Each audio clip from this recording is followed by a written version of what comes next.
সহকর্মীর খুনের দায়ে অভিযুক্ত খোদ টিএসআর। প্রায় 2 বছর আগের এই মামলার রায় দিল বিশালগড় অতিরিক্ত দায়রা আদালত।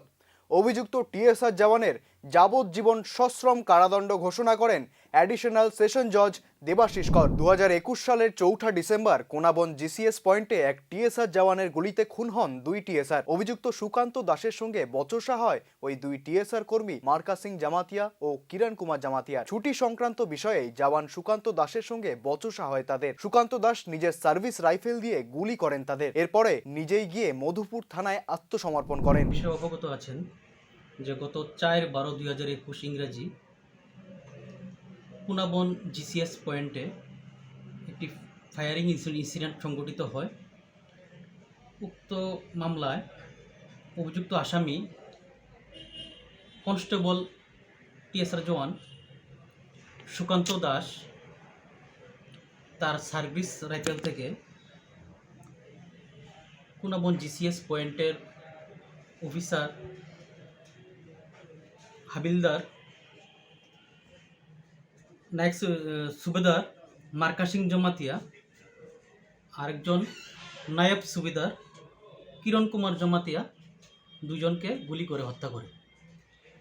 হত্যা করার পর অভিযুক্ত আসামি সুকান্ত দাস তার সার্ভিস রাইফেল এবং বাইক। 2 টিএসআর কর্মীকে হত্যা করার দায়ে কমান্ড্যান্ট রঙ্গদুলাল দেববর্মা মধুপুর থানায় একটি অভিযোগ দায়ের করেন। তৎকালীন মধুপুর থানার ওসি তাপস দাস 302 ধারায় অভিযুক্ত টিএসআর এর বিরুদ্ধে মামলা গ্রহণ করেন। মামলার তদন্তকারী অফিসার শুভ্রজিৎ দেব অভিযুক্তকে দীর্ঘদিন জেলে রেখে সমস্ত চার্জশিট আদালতে পেশ করেন। তো মামলা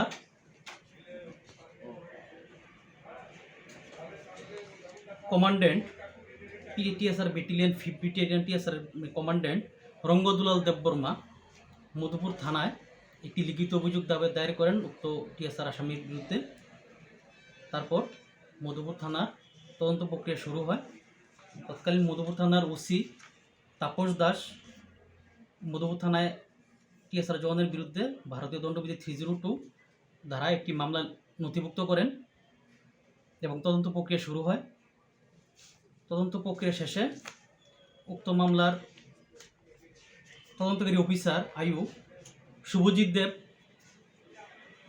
টিএসআর জওয়ানের বিরুদ্ধে মাননীয় আদালতে চার্জশিট সাবমিট করেন। উক্ত মামলায় মঙ্গলবার 38 জনের সাক্ষ্য বাক্য গ্রহণের পর মামলার চূড়ান্ত রায় বের হয়। বিশালগড় অ্যাডিশনাল সেশন জজ দেবাশিস কর তার রায়ে জানান, অভিযুক্ত টিএসআর জওয়ান সুকান্ত দাসের যাবজ্জীবন সশ্রম কারাদণ্ড সহ 50,000 টাকা জরিমানা ও আরও 1 বছরের অতিরিক্ত সাজা হয়েছে। বিচার প্রক্রিয়া সম্পূর্ণ হয়। মাননীয় এডিশনাল সেশন জজ বিশালগড় শ্রী দেবাশিস কর আজ উক্ত মামলায় তার চূড়ান্ত রায় প্রদান করেন।